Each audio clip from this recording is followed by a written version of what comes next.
It's time for the Film Crickets with Jay Fortier, Chris Martineau, and Melanie Howerton. On this week's episode, our good friend Ray Auger stops in, and Jay, Melanie, and Ray review the 1988 American buddy comedy film, Twins. My name is Julius, and I'm your twin brother. Oh, obviously. The moment I sat down, I thought I was looking into a mirror. Does it stand the test of time? Let's find out. Your Film Crickets are on now. All right. Hey, friends, and welcome to the Film Crickets. It's a podcast where we talk about movies from 1980 to 1999, decide beyond a shadow of a doubt whether or not these movies stand the test of time. I am your co-host, Jay Fortier, normally along with my good friend and co-host, Chris Martineau, but he is absent today. But we have good friend and co-host Melanie Howerton. Melanie, how are you? Good, hey. Yeah, welcome. And we are joined by returning guest. He is like probably like, you know, had the most appearances of any guest. I'm going to just, go on a limb and say that. I'm not sure, but there's a good chance of it. It's Ray Auger. Welcome back, man. Hey, kids, how are you? Do I get a jacket like the 5-time hosting on Saturday Night Live? They get a jacket or something? No? We're not that fancy yet. Oh yeah, well as soon as we print them, yeah. This is the Film Crickets, and it was like, what the hell are you doing? What's that? Yeah, today it's a movie that it was a blast. It was 1988. And I remember seeing it. I got to tell you, I cannot remember if I saw it in the theater or not. I assume I did, but it's Twins with Arnold Schwarzenegger and Danny DeVito. And I got to tell you, it was a really fun idea back in the day, and it was a joy to watch again. So, like normally we get into what we, when we've seen it and how long and how often. So we'll start with Ray. Ray, actually, you chose this one this week. I did. You gave me a few platforms to go by. I think it was like Hulu, Netflix, and Prime. So when you asked me to do that, I just kind of flipped around, did a quick search, came across that and two more.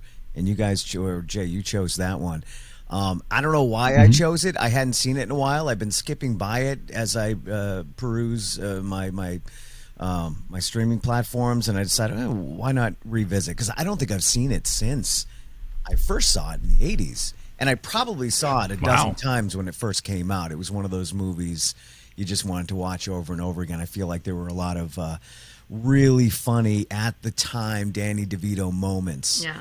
And as I was revisiting it and watching it again last night, I do remember a lot of quotable moments that my friends and I would throw back and forth at each other. So it was a nice trip down memory lane. So for me, I hadn't seen it in years. Yeah. I don't remember the last time I saw it. I don't remember the first time I saw it. I know whenever it was on TV, I'd watch it. I liked it. I know my mom liked it too. And it was just so weird because the other day I was getting ready to go to work, like last week, basically. And I just was flipping through channels because I just wanted to listen to something in the background, and I saw it on there, and I said, I'll just put that on there.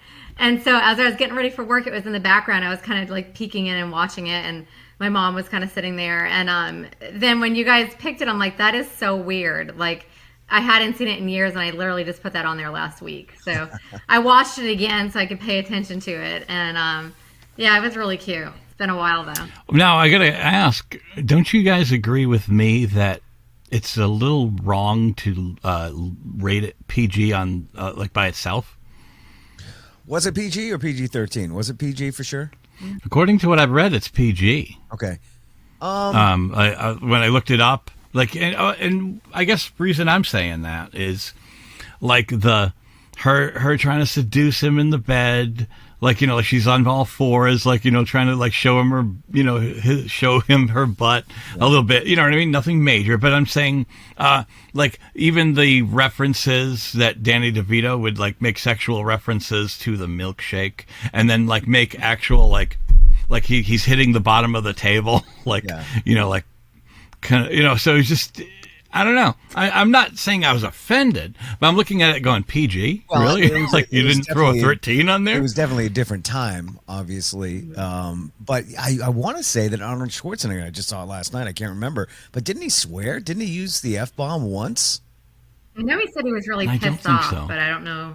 I can't remember if maybe he did. Yeah.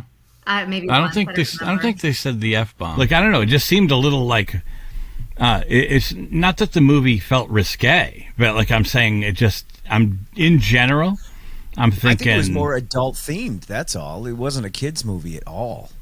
Right. No, So like I don't think so PG-13 would either. made more sense. That's all. Yeah, Like I I wasn't, agree. I'm not saying it should have been R. Oh, there it is, PG. You're absolutely right, PG. That's what I was looking for. It was PG. Okay. Which is odd because you have. I mean, the description says a physically perfect but innocent man goes in search of his long lost twin brother, who is short, a womanizer, and a small time crook. That's not like family. That's not a family description right there of a family movie. But well, I will say this: I don't think Arnold Schwarzenegger was making PG movies at the time, so kids really weren't too aware of him. Or were we just different back then? Were we watching Commando and Terminator and all those movies behind our parents' back? I don't know. I don't know. Well, I also think it's funny that in the description they have to say his long lost twin brother who is short, comma, a womanizer in a small town. You have to mention he's short. He's short, He's a yeah. womanizer. Like, how weird is that? Though it's funny. And then Danny DeVito at the time, what was he really known for in that moment, other than Well, movies Taxi and right? But those aren't like characters that really kids would know. right. No. So Like, he was that doing. surprises me that they just didn't add a couple more swears and just make it PG-13. Right. Because it's really not a kids movie. Yeah, he was into Comedy. stuff like Ruthless People and he was into War of the he was Roses, on all adult Romancing films. the Love War of Stone. the Roses, yeah. Romancing the Stone, which was a little earlier, Yeah. but like wasn't too much. I guess my point was it was all adult-oriented movies that he was in, and Arnold Schwarzenegger at the time. This was his first comedy, so an odd choice to just make it a PG movie with like no knowledge. If you're a 12-year-old, no real knowledge of those two actors. It also stars it stars Kelly Preston, rest in peace. My God, that was such a sad thing. I She was know. only 57 when she died a couple of She's years beautiful. ago. Oh, it's such a shame that happened to her. So Chloe Webb played Linda, who was Danny DeVito's girlfriend in this movie. Kelly's Bonnie sister. Bartlett played Marianne, the mother, and that was what was it? That when she was younger, that was wasn't that the? It looked like Heather Graham, and it was not. It Did was I? Heather Graham. That was Heather It Graham. was 100% Heather Graham. I recognized That had her to have been. instantly. And then I looked it up, and it was her, and it was unaccredited. Yes. Why do I Oh, feel like Maybe because she didn't must have been speak. very young at the time? She was. And then she kind of looked like she wasn't that much older than when she played License to Drive. It's that's around the right, same year, Remember that? I think, roughly the It same was. year. You're right. Yeah. So that it makes sense, but Yeah. it was almost it was Heather Graham, but it was slightly off for some reason. I don't know if they tried to make her look more like Bonnie, Older. the actor, so that you could almost see a resemblance. But I didn't feel like it was exactly Heather Graham, but it was. Yeah, it There was you go. her. Yeah. It's got Trey Wilson playing Beetroot McKinley, and Trey Wilson is the guy who played the manager in Bull Durham, and he also was Nathan Arizona in Raising Arizona. So he was like he died very young too. You know who else? One of the Burt Klain, the bad guy that was always trying to hurt Danny DeVito's character. Maury Chaykin, he's the guy who only wears reading glasses. That makes a very quick grits in My Cousin Vinny. Oh, yes. Yes. Great He character. was such a jerk in that. Are you telling me on your stove it takes, you know what I mean? Yeah. And one last thing about the cast, I can't find them right now, but I saw them earlier. The two guys that come up to him at the restaurant to go and, like at the club, that pull on the side of, this is my two associates that are going to kick your ass. Those two actors played like thug type people in The Running Man, like the people who were the characters that were like going to kill him in The Running Man. I didn't recognize them. That was a weird little movie. We'll have to do that sometime. I haven't seen that in You know who years. else I recognized in there? And I don't know if you guys have ever watched it, but it was the red-haired guy that was working at the parking garage. And he was David the Caruso. character, on CSI Miami. Yeah. Also started with NYPD Blue. Oh yeah. Famously left because he wanted to make movies, and then his movie career tanked. And it's sad And the because show he went on to actually is a good actor. Fortune. Yeah. Yeah, he is. You know, but just some people don't. You know, they don't translate back and forth like between the big screen and He was the young in small that. one. Yeah. And one last cameo. Did you guys recognize the musician on the stage? Yes. I Jeff have Beck. that down. Yep, that's in my trivia. I'll cross it Sorry. off.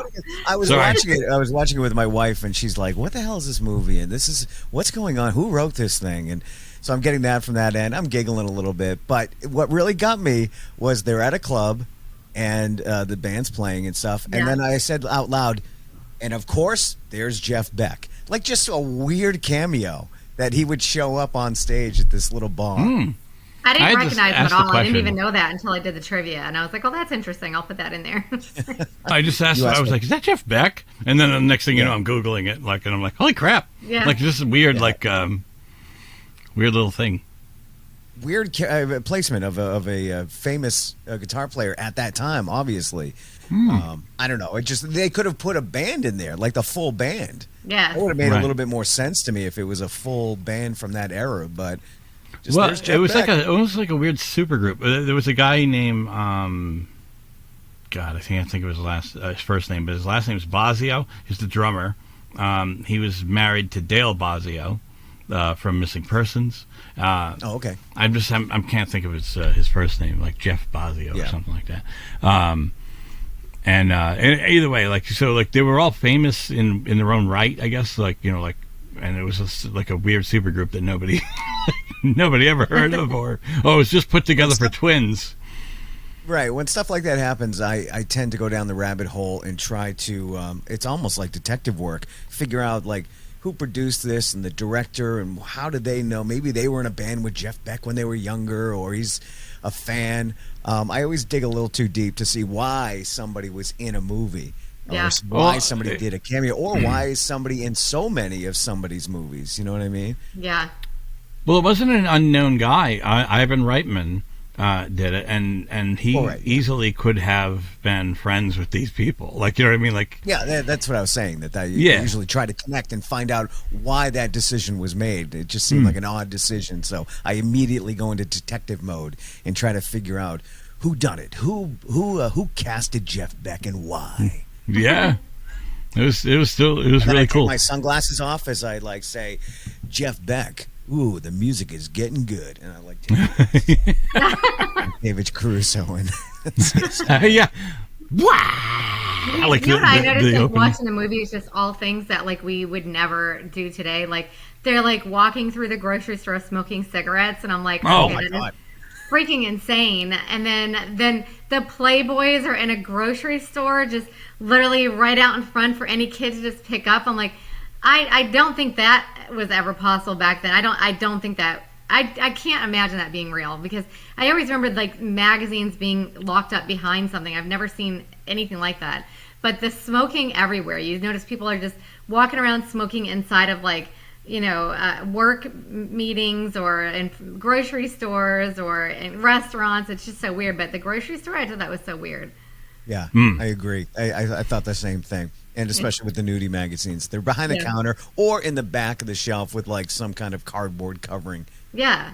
I've never seen that. Like, or any 5-year-old could just pick it up in front of his mom and be like, "Hey, Mom, look at this." I kind of feel like as they were writing this script, they're like, what's the easiest way for him to get a hold of a magazine? Just put him up front. We'll deal with it later. We'll explain it later. I don't know. Yeah. Like 30 otherwise years he would have later. had to talk to a clerk, and he would have had to like ask for the bag. Well, not that one. It was too much time. It was going to kill 5 minutes, and they need to shave more off of this already long movie.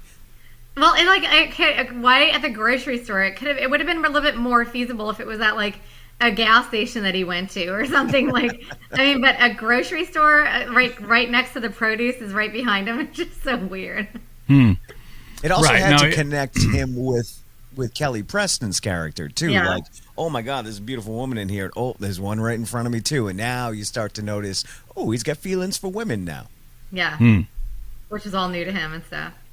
Let's back up a little and just talk about, like, the beginning has a lot of exposition that, like, basically is just letting everybody know how all these like, these scientists wanted to put together the most amazing human being on the planet, and they got, like, the DNA of like six like men that they thought were like perfect in every way, or and then they got the Heather Graham person to be the mom, which she never speaks. You just see her, and they all pose for a photo, and they show the two babies, like, and they were like, "Ooh, this wasn't supposed to happen. It was only supposed to be him." And then 5 minutes later, Vincent showed up, and you can see the size difference. Like, you see a tiny baby right next to a giant baby, right? And then they show a little like motion. Yeah. Yeah. Yeah. Like, He's where he crying, kicks him. Arnold is smiling, and then when Arnold finally starts crying, then Danny DeVito is smiling. But you know what I thought was strange too is, like, they never ever in the entire movie explain why they lied to her and said that they died, why she never found out there was a second baby, but they also never explained why they said that they died. Why would they send Arnold off to live in some Fiji somewhere, and then, Danny, they don't care about him, they just send him to an orphanage? But why would they have lied to anybody to begin with? Why would they have told them, hey, there's no baby, they died? I think because they both, Arnold Schwarzenegger became an experiment, and they're like, wow, look what we created. And that mean doctor decided to ship him off to another doctor who could, take care of him for his whole life and see how far they could go with that experiment. Danny DeVito was the runt, so like, we'll have to we'll discard him. We got to get rid of him. Yeah. But I mean, it's a horrible premise. It's just you rip these babies away from the mom and say everyone's dead. Yeah. I mean, that alone should make it PG-13. Yeah. Just the content of that, my God. Yeah, that was horrible. Like she already knew that she was signing up for this. And by the way, the movie at one point was supposed to be called The Experiment. Was it? Yeah, but she already knew what she was signing up for. So I don't know why they still would have to lie to her. It was just so weird. That doctor was such a jerk too, and then making Danny DeVito feel like he was just like the garbage that came out after. That's a good point. I would have liked to have seen either the deleted scene of the meeting that the five guys had with the mother, and like the explanation of this, you're not keeping the baby. This is just an experiment. We all agree on this, sign on the dotted line. Yeah. But you're right. She kind of expected to take home that baby. And I guess that shouldn't have been part of the plan to begin with. Everyone should have been well aware of the situation. Yeah. Well, like maybe it's a situation of, though, and by the way, under no circumstances am I defending the asshole doctor. But like, how like sometimes like somebody will like be a surrogate, and then they'll be so attached they don't want to let go of the baby. Like once they go there, maybe he was like, oh, I know a perfect way that she's not going to have that situation happen where she's going to try to keep it. He's a cold piece of shit who doesn't care about anything. Easier to say that, Yeah. So like what does it matter to him? I mean, he didn't even flinch later in the movie when he met the two of them, and he goes, all the perfect stuff went into Julius, and all the crap that was left over went into you. That's what I'm saying. It's horrible. Like, wow. When they first approached him, he said, I have no idea what you're talking about. Yeah. And I think he didn't. I think he was confused by like, well, who are you people? What are you talking about? As if that story is so not specific that it would have went right over his head. Because then when they showed him the paperwork, it's like, oh, wait a minute. Oh, my gosh, it is you guys. Yeah. But I thought his initial reaction, like, I don't remember doing anything like that. Yeah. That's, I mean, how many odd. times has he done it? You know what I mean? Yeah. Well, I guess if he can't remember that, maybe he did it one too many times. Yeah. Right. I like when they first get together and they're standing right on the street next to each other and don't even realize it. Did you catch that? Yes. And they both scratched their butts at the same time. Yeah. As if that's a trait that is very common. And they're doing everything at the same time, even when they go to the urinal. Like, just every little thing, leaning on this, turning this on, getting, whatever. And then he named his cat Julius. Yep. And then the way they ate, he twisted it, and then they smelled, and I thought the scene, and I know we're jumping all over the place, but you mentioned the bathroom scene. the drunk Arnold. I thought Arnold's acting for Arnold acting. I thought Arnold's acting was pretty amazing in this movie. Yeah. I loved his character. I loved his demeanor. Yeah. But drunk Arnold was fantastic. Yeah, he was funny. Yeah. Yeah. Oh, the whole thing, like, so, when he's raised by a scientist on an island when, he discovers that he's got a brother, so he takes off on a rowboat to go into the ocean to go find, like another, like, an airport. And, it's just funny. Like, I think it was perfect casting for him and really, really good acting because he made you really believe that he was like a child. But not because he was mentally like challenged in any way. It was just because he was raised, like sheltered and to be kind and all about, good things in life. So like everything was like pure. But you bought in, like they got the papers and the trash, like just sitting there, like listening, not even realizing maybe I shouldn't be singing this like as loud as I am on a plane. It was great. Yeah, because he doesn't have any social skills either. He doesn't even realize how attractive he is. Yeah, and you do see him change throughout the movie as the situations kind of turn him into somebody different. Never turned into a bad guy, but you could tell he was adapting as time went on. He started meeting the horrible people, and he did get angry at one point, and he didn't believe in violence until he wanted something, and especially with that doctor. He got tough with that doctor. Yeah. Which is surprising. Like a guy who's like 6'4" comes in with those muscles. That doctor was pretty brave until Arnold stepped up to him and grabbed him. Yeah. Right. You didn't see that coming? So I love it when he throws the guy through like the elevator, and then Danny DeVito's like, "You mess with me, you mess with my whole family." Right, and he still didn't even believe that was his brother yet. Yeah, and as I was saying, he still didn't believe it at the time that was his brother. It took him an awful long time to realize that, and I think he was too afraid to get hurt to let anybody in to begin with. It took him a long time to accept anybody. Kind of felt so bad for him, especially when Arnold's like, "We can meet our mother, and we can become a real family," and he's like with Christmas, you saw the glow in his eye. Yeah, but I he do was like so how alone. They started here and they met in the middle, and then they both kind of developed each other's traits a little bit, where Danny DeVito became a better person, not the best person, but a better person. And I love it at the end with the whole $4 million, because they made such a point to stress the $5 million. Yes. And then at the end, $4 million. That's what I don't understand that, because I noticed that too. So did they keep $1 million? He kept $1 million. Okay. Now, does never Arnold told Arnold or anybody what. Does he not? I don't think he knows. No. So Arnold Schwarzenegger does not know. No. Okay, because I remember he thought about him saying that he didn't know how much too, was in there. Yeah.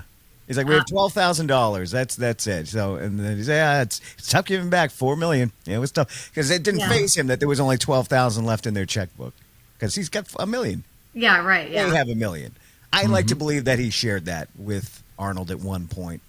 Yeah, that's what I kind of wonder, because they did make such a point saying there was $5 million in there, and then like at the end $4 million. I'm like, wait, what? So they kept $1 million then, and Arnold's okay with that, but it's like.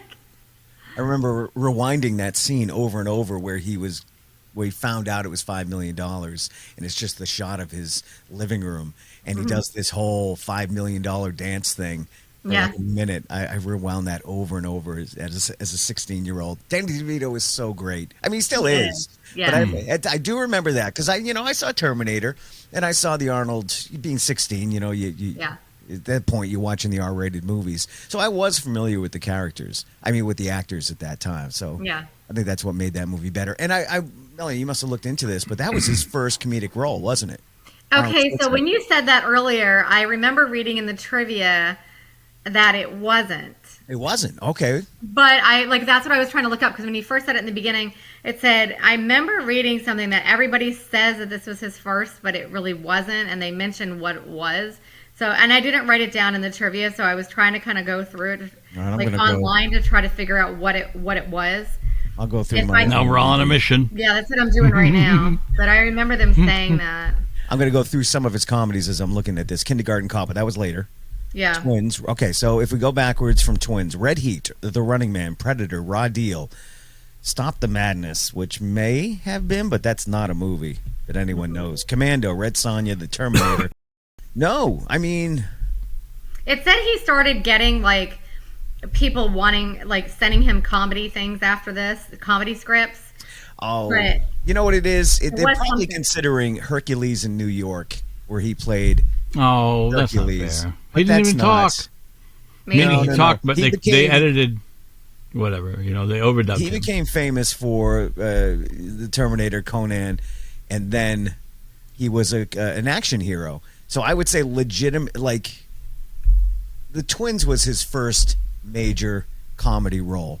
I don't think you can go as far back as his first appearance in Hercules of New York.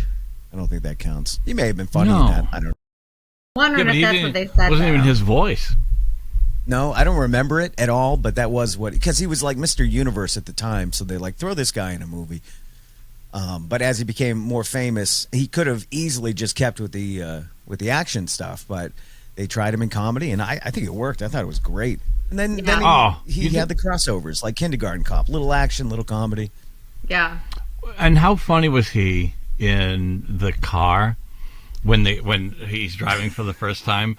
And He's so like, happy. Hello, Vincent. Oh yeah, press yeah. the pedal. Like it's just like okay, I'll see you there. Like it's just like Yeah. this, just the way it's so innocent. Like, and he's so happy. That's it.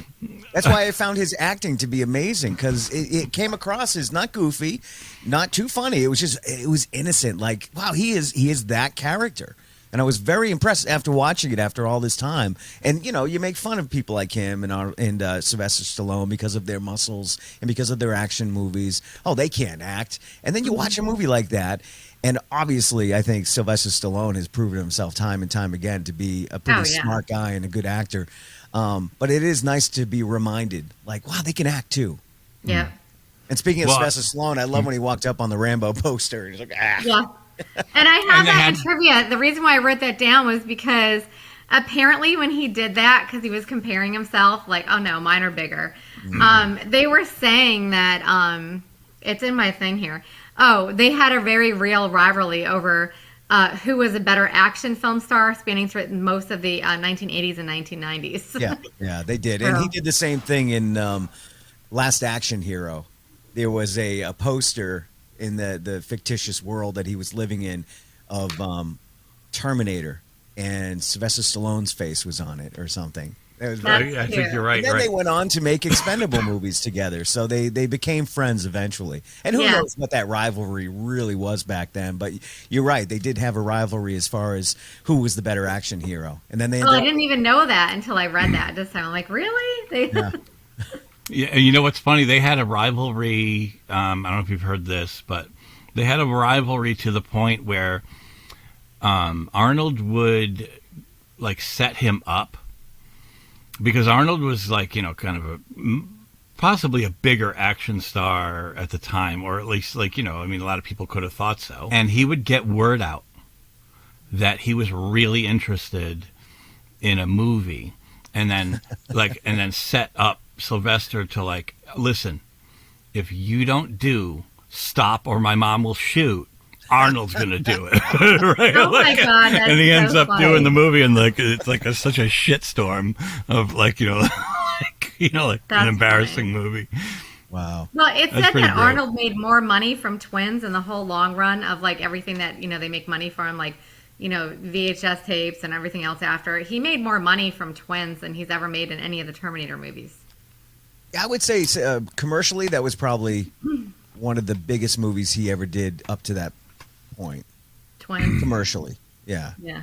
A lot of them stood the test of time and were successful in other platforms. But at the moment, I bet you that made more money in the box office than any other movie he did up to that point. Mm-hmm. My guess. But we could go into IMDb and look at the numbers, kids, if you want. I was gonna write them. Welcome I to was trying Searching cut for down trivia, Stats. but I had the numbers in there. I literally had the numbers and I cut them out. But it said how much he made during the Terminator movies and how much he made during Twins. Yeah. And it was definitely more. But he But only, I didn't even bother he to only read had the that. first one at the time. Huh? He only had Terminator 1 at the time, the first one. Well, no, they're talking about now in the long run after Well, all of yeah. these years. Like, Yeah. like if somebody was to write this now and look at all the money that he made from Terminators and all the money he made from Twins, he made more money in Twins.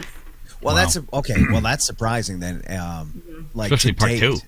That's It's to surprising date me. because they were talking about like even VHS tapes and all like you know how they get paid for like different things throughout the Yeah. years and stuff. Yeah, he's made more money from Twins than the Terminators. But again, I think there was more of a worldwide appeal for a movie like Twins than there Yeah. were for Terminator. Everybody could see it, and I think they were more well known at that point. I don't know, a comedy. I don't know.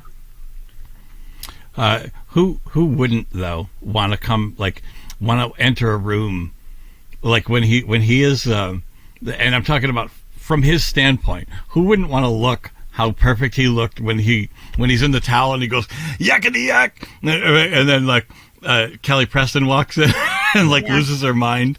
It's just like man, he was like in top physical shape at that point. Like, you know what I mean? Like he was always big, but like it just seemed like he was, I don't know. It seemed like he I was, remember like, when Kelly really... Preston, I saw an interview with her one time, and she goes, "Eat your hearts out, girls." That's what she said. It was like during the filming of it, yeah. I love how they had to make her sister a little goofier than her. For Danny. Yeah, so that so that They there's, messed up well. exactly, yeah. Yeah. But I'm glad they didn't make her too goofy either. I thought she was just as attractive as Kelly Preston was. It just would have been a weird casting thing if it was like, and here's the short brunette. Yeah. No, maybe a little heavier. Right. As But you opposed need her to Kelly Preston's blonde beautifulness, yeah. Yeah. But you need to buy Because that she they're was sisters, into they Danny. have to kind of. What? You need to buy that she was into Danny. So like they had to give her something. Yeah. That It was always weird watching her look down on Danny, though. I'm a short guy, too. I'm 5'7". And I've tried to stay away from too many tall women when I was dating. Because it's tough watching a woman look down on you. Yeah. Well, she wore heels a lot of the time, too, That's I true. think. That's she true. did, yeah. So how tall is he anyway in real life? I don't remember. He's under 5 feet, isn't he? He's got to be 5. I would say 5'2", 5'3". You think so? I think so. I think he's very short. Like, it's not like 5'7". It's not like Tom Cruise short. No, I thought he was it's like, much no, shorter. so he's not under 5 feet then? So he's No, like, I don't think so. I think Okay. that would make him a little person. Arnold's I think 6'2". Arnold is 6'2", and Weird, he looks taller than that, doesn't he? that's they tend to do that with him.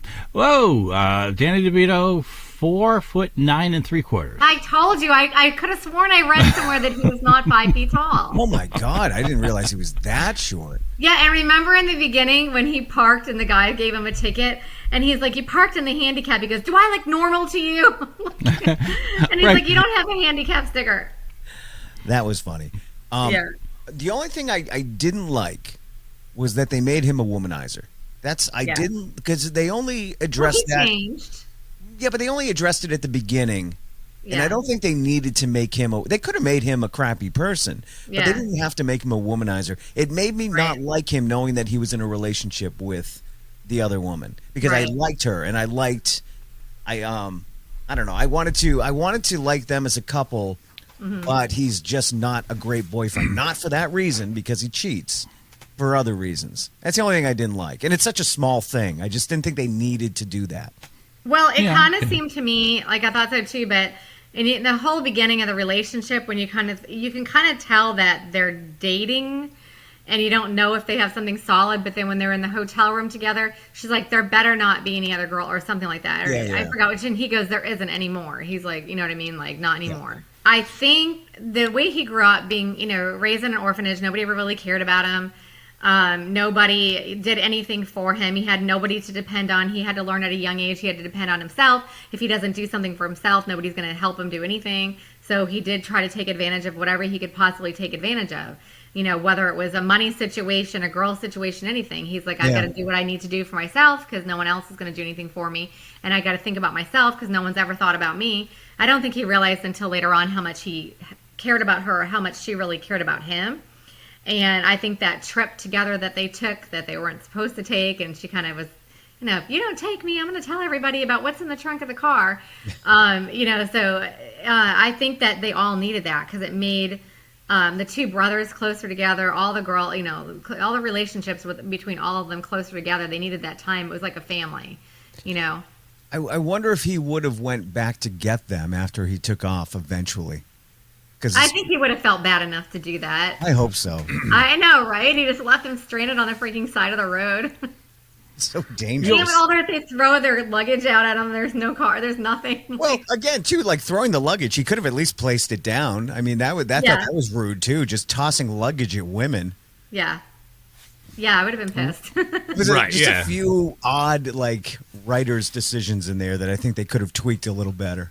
I think he probably realized that Arnold's going to protect them. They're going to be fine no matter what. I've seen what this guy can do. They're fine. They're safe with him.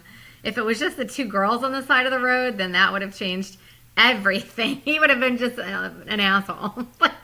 And you can't come back from that. I'm going to dump the two girls on the side of the road with no protection or anything. I think he probably just thought, they're fine with him. He can do anything. In fact, I thought he was going to hurt him. I forgot, I hadn't seen it in a long time. I thought he was going to dump them after they got disappointed about Mom. Or was that when? No, not Mom. That's when he threw the suitcases. But no, it was after the doctor. Remember, and he talked to him about family and Christmas. I thought he was going to say, "Screw that! That's not going to happen." I thought he was going to leave then. Because he's got walls. He's got nothing but walls, and he's had no reason to think otherwise. And it's funny though. He's not smart enough to not mouth off to a cop. When he said to the, what, really, for this? And it's like, dude, don't bring attention to yourself. Then he ends up in jail because he has all those unpaid parking tickets. But how great is it when, I know we're bouncing all over, but that's okay. How great is it? Before you go on, because I want to mention that one part. And it aggravated me because I know DeVito's in the wrong. Vincent, I know he's in the wrong. He shouldn't have parked there and he's mouthing off to the cop. But at the same time, he's not physically driving right now. That I felt like I just aggravated with the cop. He has no reason and no right to ask him for his license right now. He's not driving in the car. Well, he did. There was a violation. Why would he ask him for his license all of a sudden?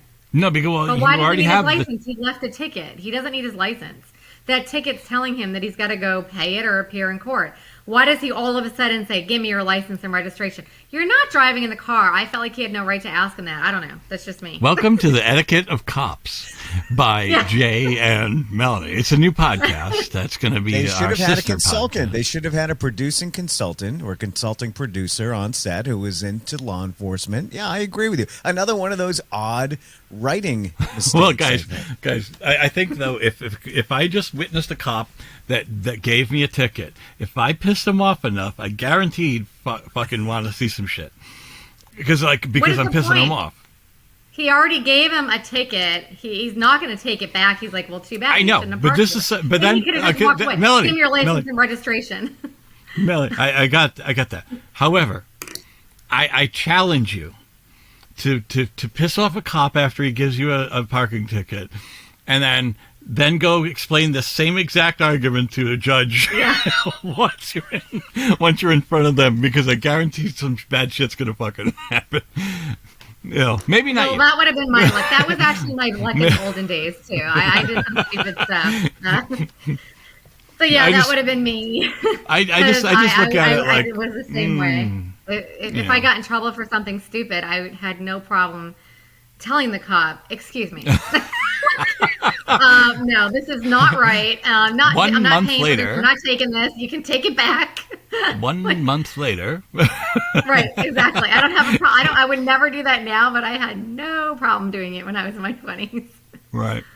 I'd argue the fact about everything. Nope, sorry. So how great was it when he meets him for the first time? Like I said, I know we're bouncing all over, but when he, because that's how he meets him. He finds him in jail. And he goes and he's talking to him through the soundproof glass. Yes. I traveled all this way, and then Vincent is looking at him like doing the mocking blah blah blah blah blah blah. Yeah, yes. Blah, blah. Then he picks up the phone like, oh, it was great. And he didn't know who he was. He thought he was the bad guys that were after him. Right. Yeah. And he saw Vincent. I mean, Julius saw the big guy first walking by. Yeah. There's my twin. That was his brother. Oh, that's right. And then he saw how little he was. He's like, "Are you sure that's him over there?" Right. Because remember, he was like, "We're probably exactly the same." Before he left, he's like, he's thinking they're going to look exactly the same and be like the same person. All right. So fast forward. Do you guys buy the fact that Julius found Vincent so easily in that weird, whatever warehouse, not a warehouse, but that wherever they were, where Vincent was meeting the bad guy, like all he did was feel things, but he made it to that one specific location to find at the right time too. Right. And he even said, he goes, "Don't worry about it. I'll find him." I think, but do twins really have that power? I know they have something going on, but I get that. There's something. I think that would have been harder. I don't know. I think they're trying to make it seem, because this is so scientifically enhanced, this group. Maybe you're right. That, like, supernatural powers. That's a movie I'd like to see. Sci-fi with Danny DeVito and Arnold Schwarzenegger, and they're not too old yet. They could still make that. Actually, they wanted, and I wrote this down too because I don't really have much for trivia. I'm saying most of it, but like Danny and Arnold have been dying ever since they made this to make a part 3. Over all the years, everything. No, part 2. Sorry, what they were going to do is call it triplets, and they wanted Eddie Murphy to be part of it. But with all of them, all their schedules and everything that they've always had to do, like the governor thing, and just so many things. Eddie Murphy was making Coming to America at one point. Every single time they try to say, okay, let's get together and do this, something comes up. Even like, and I think it was it 2021 or 2022? They were still trying to get together to do it, but it's never happened. I heard Tracy Morgan was attached at one point, but I think with the resurgence of Eddie Murphy, because he's doing a lot more now, that might be a reality. Who knows? What is he doing? What do you mean? Well, he's coming back with a new comedy special. He's doing Beverly Hills Cop, a sequel to that. So he kind of went away for a bit to raise his family, and he got fed up with comedy. He said he'd walk into a comedy club and he would say a word and people would laugh. You know, Really? he couldn't like really explore his comedy anymore because people were laughing at everything he said. So he kind of gave up, but as of late, the last couple of years, he's making a resurgence and coming out with Beverly Hills Cop, and I think he's been talking to DeVito and Schwarzenegger about doing that again. That would be cool. You know, he looks exactly the same. The guy does not age whatsoever. I saw him, I don't know how long ago, and I'm like, he looks the exact same. Yeah. He doesn't He's age. not that old. I mean, you got to remember, when he was doing SNL, I think he was 17 years old. He's one of the youngest guys to sneak on that set. So he's got to be, I don't even know if he's 60 yet. Could you say he's 60? But then again, I thought that Danny DeVito was taller than he was, so I don't know. Yeah, I'll find out. But that would be cool. I would love to see a sequel to that. I think everyone's still relevant enough. Danny DeVito's still doing the Sunny in Philly thing. 62. Ivan Wright. Okay, well, still young. He just looks exactly the same now. It's insane. Ivan Reitman. I mean, my God. Got those two together again later, and it was a little more sci-fi, where they had the movie Junior, and it was terrible. Right. I hated it. They just reminded me of that the other day, and I completely blocked it out of my memory because it was so bad. I did not like that. Emma, what's her name was in that? In Junior, Emma Thompson. That's who it was. She was the woman that. I don't know. No. He got pregnant, right? Yes, he got pregnant. Yes, he's the one that got pregnant. What was DeVito's character in that? The doctor, I think, the because I just saw it a little while ago, and he had a stethoscope on Arnold Schwarzenegger's stomach, so I think he might have been the doctor. I don't know. All I remember is like Arnold dressing as a woman and going away and like at some compound for pregnant ladies, and then like like practicing Lamaze and shit. Like, you know, it's like they're like, oh, he's like, you know, European. That's why he's this large. You think you can do that today? You think you can make a movie like that today? I wouldn't want to see it. Sorry. But with all the controversy, you know, between the sexes and the she's and the he's, and they'd have to and all that. I don't know. Think you could get away with that. Well, you might be able to get away with it because it's more normal now. I don't know. They'd have to handle it. No, but they'd have to write it differently. I haven't seen it in forever. I'm just guessing that they would have to. There's stuff that there's no way there was no stuff in there that was like it had to have been controversial like today. Like if we watched it today, we were like, holy crap. I just remember not liking it and being really annoyed by it. But you want to super cheesy. You want to do TMI? Sure. I only had like 10 things and I've already crossed like 3 off. So all right. Have a little bit. We're down to 7. It's time for TMI with Melanie. Listen to this. I am in the bathroom right before the movie starts. And I'm in the stall and there's no toilet paper. And mine are at home in a display case above my bed. TMI, my friends. TMI? Too much information. Don't go there, but that's lame. Now, here's Melanie with your timeless movie info. All right, Melanie. Let's have it. Let's get the Okay, combo. apparently I can't count, which is no surprise. So twins. there's a couple more. All right, let's see. Budget was $18 million. Box office was $216.6 million. And it was filmed in Los Angeles, New Mexico, and Oregon. Money was not available to pay the 2 main stars and the director for their normal fees.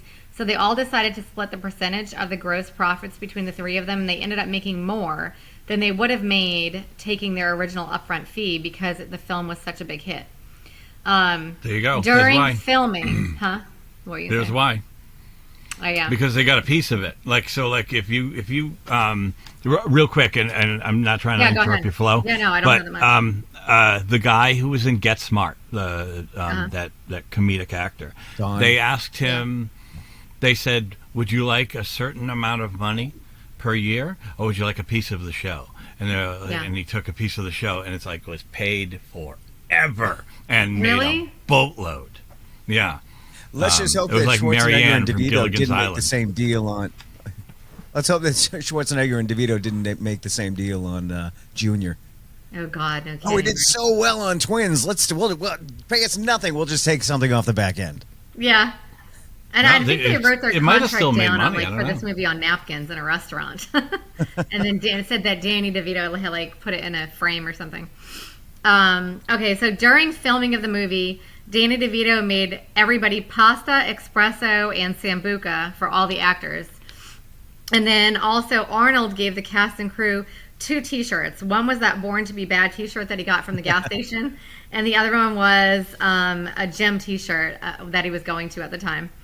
Now, remember in Pulp Fiction, Samuel L. Jackson and John Travolta, they played Jules and Vincent? That was their names. And it was a tribute to this movie because it was executive produced by Danny DeVito. Wow. Okay. Yeah. That's right. Yeah. I remember seeing that name now, like when we did the movie. Yeah. Yeah. I didn't. I forgot about it. The second film released in 1988 to feature a male character teaching their brother how to slow dance in a hotel room after being recently reunited, and the first being Rain Man. No, it's not the first. The other being Rain Man, which premiered a week later. Ah. So that weird 2 movies come out just a week in between, and these long lost brothers get together and they both have to teach each other how to dance in a hotel room together. It's just kind of strange. That is weird. 2 yeah. polar opposites that need to connect. That movie was great, by the way. Yeah. Anyway, 2 real-life twins were reunited with their father after seeing him in the scene set in downtown Santa Fe. Wow. Yeah. And then I didn't write this down, but remember when Arnold goes and meets like father number 1, and he kind of looks like him? Yeah. And then he's got some grandchildren running around in the yard. That was the director's... what's the director's name again? What's his name? We just said Ivan it. Reitman. That's his real kids. Yeah, that's his real kids. Oh, cool. Oh, wow. Oh, Yeah. so that must have been Jason Reitman, who went on to become a director, and he gave us the last Ghostbusters movie. Oh, they said the names. I just didn't write them down. Yeah, Yeah. probably. Yeah. Yeah. That's cool. all. I don't have anything else. That's all right. All right. Trying to think if I can It's remember. time now Sorry. for final judgment.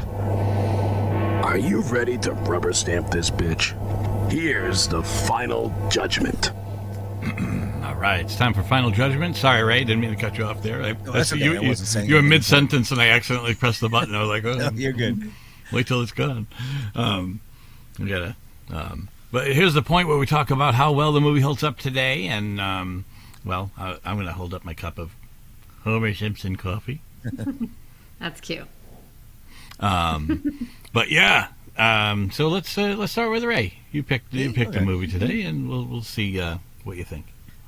I think it holds up for somebody who grew up with it. That's it. I wouldn't, I was going to invite my 15-year-old to watch it. My 11-year-old, my 12-year-old doesn't watch movies. Is that weird? I think that's kind of weird. Doesn't like movies. Anyway, I was going to invite my 15-year-old boy to watch it, and I'm kind of glad I didn't. Although funny, I think it was, maybe he would have gotten it. I just don't think it was PG. Like, I was surprised when we talked about that earlier that it was actually PG. I wouldn't bring my 7 or 8-year-old to that movie. I think that there was a few moments that I wish I wrote down, but I can't remember, that just wouldn't play in today's day and age. Nothing too offensive, but just a few things here and there. Maybe the way women were treated. You don't like seeing that today. You don't like seeing that ever. But it was just so mainstream back then and so common that it made it into movies. I still enjoyed it, but again, because I grew up with it. So I don't know if it would hold up today, but it holds up for a 51-year-old guy who loved those kind of movies in '88 and was a huge fan of movies to begin with. So I saw them all back then. I enjoyed it. I did. My wife, not so much, but I enjoyed it. Really? Yeah. She just found it very dumb, like the writing and everything. But then again, I love dumb comedies. Yeah. Melanie? Jay, That's you my want to go? judgment. Back and forth. Melanie, Jay? So you're saying, so you're saying it does or it doesn't, you think? I guess I didn't really explain it. I'm going to say by today's standards, it doesn't hold up. Okay. But if you're somebody who can just let their mind loose for a couple hours and not think too much, it holds up. So I guess I'm going with two answers there. Sorry, no, that's all right. I do that a lot. So I probably would be the same way right now, honestly. I'll go. It was like one of those, like, no, after you. See, we've come a long way in society. No, after you. Somebody walk through the door. Come on. Yeah, both holding the door for each other and stuck. All right. It's hard because when I like a movie and it's fun, it's hard for me to gauge. I would say it felt very dated. It really did. It felt like I thought, for some reason, I thought it was the 90s, but it was 88, so it was close enough to be early 90s. You could have said this was 1990 and I would have believed you. It had that feel. But it was a dated movie as far as just all the things that were, the cars, everything looked older, and the way that certain things were addressed, the way the women were, like Ray, you had said, the women are treated a certain way. So, no, you're right. Today's standards, no, it doesn't. Though I think a casual audience would probably have a good time with it. Someone who's not going to be if they're okay with retro and they're really because for the most part it's really not offensive. It's not PG. What I mean? It's not a 7-year-old. I have an 8-year-old, and if he could even sit still through a movie, I wouldn't take him to that. But then again, you would think maybe PG. I bet you a lot of people did take their little kids there. But then, like you also said at the beginning, a lot of us were watching cable. I remember I got cable when I was 10, and I was seeing some shit that I probably shouldn't have seen at 10, right? That's only 2 years away from my son. I can't imagine half the shit, him seeing what I saw. And I was like, damn, I can't have him watch any of that if I can avoid it. I'll tell you what, and back then it was $4.25 for a show to go to the movies. If I spent $4.25 in '88 to go to a movie and it was full of families, that movie I would have been pissed. Yeah. So I'll just say, I don't know. It's just I'll give it a no. So no. I'm just gonna give it a 50-50 on that. I hate to do it, but it's a no for today's standards, but at the same time, I think enough people would still get a lot of laughs and enjoyment out of it too. Like, the right people. And I think so too. I think it has to be the right people. I think it has to be people who are familiar with both actors to kind of like it a little bit. And the comedy back then was, to me, it was different comedy. It was more cheesier. I think it, to make people laugh back then when this movie was made, I think the just humor was a little bit more cheesier. So I think it's a good movie. I enjoyed watching it. I think it was fun to watch. Honestly, I think if my kids watched it, they'd probably think it was cute. But when I say cute, like cute, I know it just means like it's just a cute movie. It's nothing that you'd be like, right. Oh my God, you got to go see this. It's so good. You know what I mean? Like, so I think if it came out in the movies today and people watched it, I think they'd walk away going, oh, it's cute. You know what I mean? It was cute. They're not going to not like it. I think they think it was cute, but I don't think they would leave going like, yeah, I want to go watch it again, or telling somebody, you got to go see this. You know what I mean? So I'll just say, like, today's standards, I think it is, I don't know. It's funny. It's cute. I liked it, but it is a little cheesy. All right. I don't know. So we'll leave it at that. We'll just say that if you showed your kids and they thought it was cute, they wouldn't be calling their friends saying, holy shit, you got to see this movie. Right. Right. I don't think they want to watch it. It's a movie you have to see because it's cute. You want to see it one time, but I think you do have to like kind of know and like the actors and like that kind of humor. I don't know. All right. Well, that was our show, and I would like to thank Ray once again for joining us. Thank you. Yeah, and remind people about your podcasts. I have two. I have the New England Legends podcast, but I have this one. I don't know if I've ever really talked about that one. Is that backwards to you guys? No, it's right, actually. Okay, it's backwards to me. Don't quit your day job. It's I talk to local cover band musicians about what it's like to play in a cover band. It sounds simple, but there's Jay, you would know there's so much that goes on behind the scenes. Booking shows, dealing with venues, dealing with bandmates. But it's mostly just a conversation with someone and getting to know them. So if you just like stories about the human condition, I just made it sound so much more important than it is, you might like it. So that's it. That's what's welcome to the busy deep these dive. Days. Right. The deep dive with That's going to Ray. be keeping you pretty busy, though, I would think. Yeah, a couple podcasts, a radio show, the Pub Kings, a band, the Pub Kings. Oh, God, he's super busy. Yeah. And then hanging out with you guys from time to time. Yes, we appreciate That's it. right. Thank you so much. Oh, I appreciate it. Please. So, yeah. Well, we'd like to thank Steve Lavoie for our vocal imaging and Draco and the Malfoys for our theme music. And please help us grow by liking this video, subscribing to our channel, and hit the bell icon to get notified when we release a new episode. And tell your friends. So please, these algorithms, man, they're tricky. We need help. We need to get a rhythm with the algorithm. Well, once again, I am Jay Fortier, and on the behalf of the absent Chris Martineau and Melanie Howerton, I'd like to thank you for joining us here on the Film Crickets. And until next time, movies may not age like fine wine or a good cup of coffee, but we drink it anyway. Bye. Film Crickets, chirping about movies.